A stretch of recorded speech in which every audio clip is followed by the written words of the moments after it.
మన జీవితంలో తిడీర్న ఏదైనా అనుకోనిది జరిగినప్పుడు మనం ఎలా ఉంటాం, ఎలా ప్రవర్తిస్తాం?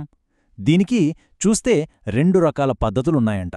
ఈరోజు మనం ఆ రెండింటి మధ్యున్న తేడా ఏంటో చూద్దాం. చాలా చిన్న విషయమే అనిపించొచ్చు, కానీ ఇది గనక అర్థమైతే లైఫ్లో చాలా మార్పుస్తుంది. మరింకెందుకు ఆలస్యం, మొదలు పెడదామా? అవును, మీరు విన్నది కరెక్టే. ఒక బొద్దింక. కొన్నిసార్లు అంతే, చాలా చిన్న చిన్న విషయాలే మనకి పెద్ద పెద్ద పాఠాలు నేర్పుతాయి. ఇప్పుడు మనం చెప్పుకోబోయే ఈ కథకి ఆ బొద్దింకే హీరో, విలన్ అన్నిను. సరే, ఇప్పుడు రెస్టారెంట్ని ఊహించుకోండి. అంతా ప్రశాంతంగా ఉంది. ఫ్రెండ్స్తో సరదాగా మాట్లాడుకుంటూ మంచి ఫుడ్ ఎంజాయ్ చేస్తున్నారు. అంతా పర్ఫెక్ట్గా సాగిపోతోంది. కానీ తెలుసుగా, ప్రశాంతత ఎప్పుడూ ఎక్కువసేపుండదు. అలాంటి టైంలో తిడీర్న ఎక్కడ్నుంచో వచ్చిందో ఏమో ఒక బొద్దింక టక్కుని ఎగురొచ్చి అక్కడున్న ఒక ఆవిడ మీద వాలింది. అంతే. ఆ తర్వాతక్కడ జరిగిందంతా ఒకటే గందరగోళం.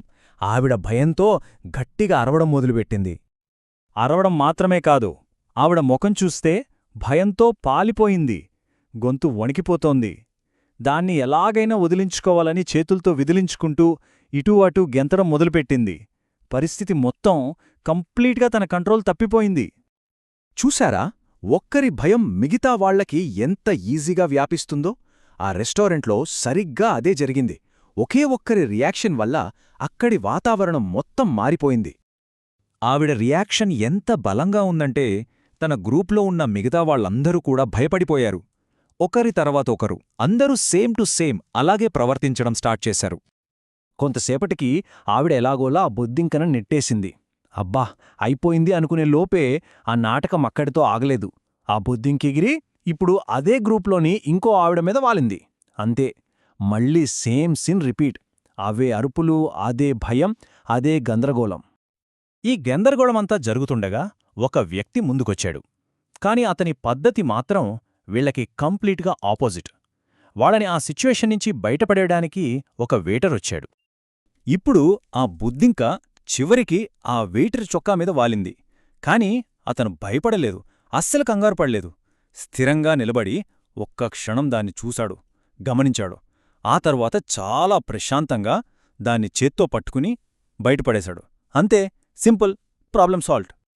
ఈ మొత్తం సీన్ చూశాక ఒక ప్రశ్న వస్తోంది గదా, ఇంత గందరగోళానికి కారణం నిజంగా ఆ చిన్న బొద్దింకేనా? ఒకవేళ అదే కారణం అనుకుంటే మరి ఆ వెయిటర్ ఎందుకు భయపడలేదు? అతను అదే సిచ్యువేషన్లో ఉన్నాడు కదా. ఇక్కడే ఉందసల పాయింట్. సమస్య బొద్దింక కాదు. సమస్య ఏంటంటే ఆ బొద్దింక వల్ల కలిగిన డిస్టర్బెన్స్ని తట్టుకోలేకపోవడం. చూడండి, వెయిటర్ కూడా అదే పరిస్థితిని ఎదుర్కొన్నాడు, కాని అతను మాత్రం ప్రశాంతంగా ఉన్నాడు. సో ఇది మనల్ని ఈరోజు మనం మాట్లాడుకుంటున్న మెయిన్ టాపిక్కి తీసుకొస్తుంది. అదే ప్రతిక్రియ అంటే రియాక్షన్కి, ప్రతిస్పందన అంటే రెస్పాన్స్కి మధ్య ఉన్న తేడా. ఆ మహిళలు చేసింది రియాక్షన్, వెయిటర్ చేసింది రెస్పాన్స్. ఆ తేడా మనకి చాలా క్లియర్గా కనిపిస్తోంది కదూ. ప్రతిక్రియ లేదా రియాక్షన్ అనేది ఆలోచించకుండా వెంటనే వచ్చేస్తోంది. అదెలా ఉంటుందంటే భయం, కంగారు, గందరగోళంతో నిండి ఉంటుంది. అదే రెస్పాన్స్ అంటే ప్రతిస్పందన అయితే బాగా ఆలోచించి ప్రశాంతంగా సిచ్యువేషన్ని కంట్రోల్ చేసేలా ఉంటుంది. ఇంకా సింపుల్గా చెప్పాలంటే రియాక్షన్ అనేది మన కంట్రోల్లో లేకుండా అప్పటికప్పుడు జరిగిపోయేది. అదొక ఆటోమేటిక్ రిఫ్లెక్స్ లాంటిదన్నమాట. కాని రెస్పాన్స్ అలా కాదు. ఇది మనం ఎంచుకున్నది. అంటే పరిస్థితిని అర్థం చేసుకుని దాన్ని ఎలా హ్యాండిల్ చెయ్యాలో ఆలోచించి ఆ తర్వాత తీసుకునే యాక్షన్. ఇది పూర్తిగా మన కంట్రోల్లో, మన ఆలోచనతో ఉంటుంది. సరే, ఇదంతా బావుంది. ఒక బుద్ధింక కథ, రియాక్షన్, రెస్పాన్స్, వీటినుంచి మన లైఫ్కు ఉపయోగపడే పాఠమేంటి? అసలీ తేడాని అర్థం చేసుకోవడం మన డైలీ లైఫ్లో ఎందుకంత ఇంపార్టెంట్? ఎందుకంటే మనం లైఫ్లో రియాక్ట్ అవ్వడానికి బదులు రెస్పాండ్ అవ్వడం మొదలుపెడితే చాలా లాభాలున్నాయి. మన రిలేషన్షిప్స్ పాడవకుండా ఉంటాయి. కోపంలో, టెన్షన్లో తీసుకునే చెత్త నిర్ణయాలు ఆగిపోతాయి. తొందరపాట్లో చేసే పనుల వల్ల నష్టపోకుండా ఉంటాం. అన్నింటికంటే ముఖ్యంగా మన జీవితం మన చేతిలోకి వస్తుంది. కాబట్టి నెక్స్ట్ టైం మన లైఫ్లో ఇలాంటి బొద్దింక ఏదైనా ఎదురైనప్పుడు, అంటే ఏదైనా ఊహించని సమస్య వచ్చినప్పుడు ఒక్క క్షణం ఆగుదాం. ఆ గందరగోళంలో వెంటనే రియాక్ట్ అవుతామా, లేక ప్రశాంతంగా ఆలోచించి రెస్పాండ్ అవుతామా?